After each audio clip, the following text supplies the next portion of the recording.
महाराष्ट्र पाहतोय कुठल्या गोष्टीचं पाठराखण ते करतात आहेत. खरं तर स्वतःवर वेळ आल्यानंतर समजतात ह्या गोष्टी काय असतात. मला तुम्हाला सांगायचं आहे, फुके प्रकरण जे होतं याच्यामध्ये मी स्वतः पोलीस आयुक्तांच्या संपर्कात होते. आम्ही अहवाल मागून घेतला होता या सगळ्या घटनेचा. आणि कोणतीही घटना तक्रार दाखल झाल्यानंतर पोलीस त्याचा तपास करतात. इन्व्हेस्टिगेशनचा हा तपास चार्जशीटच्या माध्यमातून कोर्टात दाखल केला जातो आणि कोर्टाच्या माध्यमातून माननीय न्यायालय निकाल देत असतो. ही साधी प्रक्रिया सर्वसामान्य माणसाला माहीत असतं. त्याच्यामुळे न्यायालयाच्या प्रक्रियेमध्ये सुरू असलेल्या प्रत्येक गोष्टीला न्यायप्रविष्ट आपण संविधानाचा सन्मान करतो, कायद्याचं पालन करत असतो. पण न्यायप्रविष्ट ही सुद्धा शब्दरचना कदाचित ह्या महिलांना समजती का नाही मला माहीत नाही. मला तर शंकाच वाटते त्यांच्या सगळ्या एकूण ज्ञानावर. न्यायप्रविष्ट असलेल्या केसेससुद्धा त्या संबंधित पीडितांना घेऊन जाहीररित्या अनेक वेळा ह्यांनी पत्रकार परिषदा घेऊन संबंधित पीडितांना जास्त त्रास दिला आहे.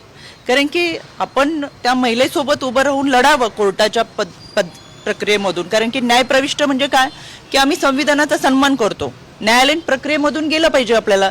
पण तसं न करता अनेक वेळा ह्यांनी अशा अनेक पीडित महिलांचं भांडवल स्वतःच्या राजकारणासाठी केलेलं आहे. दुर्दैव आहे की न्यायप्रविष्ट हा शब्दही यांच्या लक्षात येत नाही.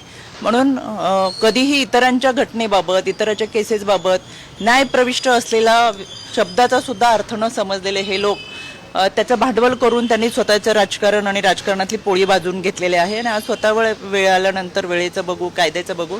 मला आवर्जून सांगायचं आहे, नक्कीच आमचा तर संविधान, महाराष्ट्र पोलीस, महाराष्ट्र शासन या सगळ्या माध्यमातून राबवत असलेल्या कायद्याच्या माध्यमातून आमचा विश्वास आहेच.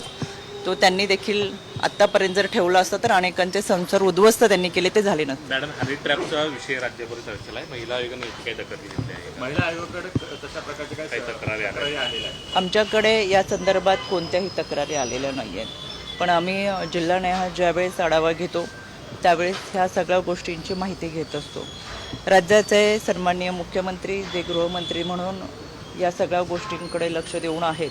आणि मला असं वाटतं राज्याच्या गृहमंत्र्यांनी या संदर्भात अतिशय सविस्तर माहिती वेळोवेळी आपल्या सगळ्यांना दिलेली आहे. त्याच्यामुळे ही सगळी माहिती आपल्यापर्यंत व्यवस्थितरित्या पोहोचवली.